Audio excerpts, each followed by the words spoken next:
अस्सलाम वालेकुम वरहमतुल्लाहि वबरकातुहू। जनाब भाई माशाल्लाह नागरी पाठ लियांदी विराट 36 इंच माशाल्लाह हाइट सो बिल्कुल तैयार ही ने बच्चे देवन दो। और माशाल्लाह पहले सूए दे विच इतना सोहना चड्डा बनाई सो माशाल्लाह वेख के थोड़ा दिल खुश हो सी, लेकिन वीडियो ना रवना पूरी डिटेल तुहानूं दसांगे। माशाल्लाह पाठ दे कन्ना दे लापर विराट चेक करो, चंगे चौड़े ते लंबे कन्ना दे विच और तोता फेस और चंगी झालर ते माशाल्लाह 36 इंच हाइट है। माशाल्लाह बंदे नूं नाल खड़ा करने का मकसद होता है कि तुहानूं हाइट करता विराट सुने पता लगे।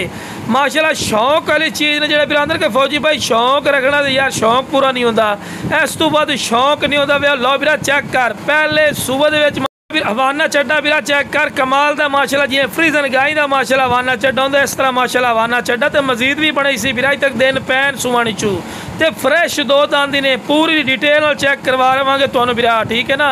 फेस ब्यूटी चेक करो कमाल दी माशाल्लाह फेस ब्यूटी ने, कन्ना दी चौड़ाई और लंबाई माशाल्लाह चेक विराट दो दांत पाठ नहीं जो बिरादर ने कि फौजी भाई शौक रखना तो यार शौक पूरा नहीं होता, इस तो बाद शौक कोई नहीं। फ्रैश दो दांत होंदी पई है, एक दांत कड्डा दूआ दांत कढ़ना ही सू। लो विराट शौकीन दोस्तों वास्ते अनमोल तोहफा ही